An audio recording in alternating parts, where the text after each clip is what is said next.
সকাল সকাল আমি মোড় মাথায় গিয়ে গোবিন্দর জন্য ফুল কিনে নিয়ে এলাম। অনেকদিন ধরেই ভাবছি গোপীকে আমি সাজাবো, কিন্তু সাজাতেই পারছিলাম না, কারণ আমার ক্লাসের চাপের জন্য। আর আজ ফার্স্ট ক্লাস অফ থাকায় সুন্দর করে সাজিয়েছি। কেমন লাগছে বলো? দুজনে গরমে পুড়তে পুড়তে কলেজ এলাম, আর কলেজে এসে দেখি আজকে ডাইরেক্টর স্যারের বার্থডে, তো একটা গ্র্যান্ড সেলিব্রেশনের আয়োজন করা হয়েছে। তো আমরা সবাই মিলে, স্টুডেন্টরা, ফ্যাকাল্টি মেম্বার, সমস্ত গেস্ট সবাই মিলে আরপি স্যারকে আমরা ওয়েলকাম জানালাম অ্যান্ড স্যারের বার্থডেটাকে সুন্দর করে সেলিব্রেট করলাম।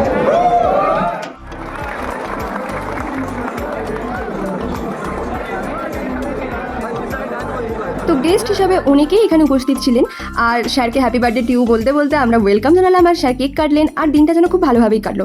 আর যেহেতু আবির আসতে পারেনি, তো আবির দা ভিডিও কলে স্যারকে উইশ করেছিলেন, আর ঈশা যেহেতু এসেছিলো তো ওখানেও উপস্থিত ছিল। তারপর সবাই মিলে আমরা এই কেকটা ভাগাভাগি করে খেয়ে নিলাম। স্যার ম্যামেরা আমাদেরকে দিয়েছিলেন, আর এই ফুলগুলো দিয়ে সাজানো হয়েছিল, যেটা আমি মোনালিসার মাথায় এসে পরিয়ে দিয়েছিলাম। আর শেষে এসকে বিষয়ের ক্লাস করে ল্যাবে খানিকক্ষণ কাটিয়ে রুমে চলে এলাম। নেক্সট ব্লগে দেখা হচ্ছে, টাটা।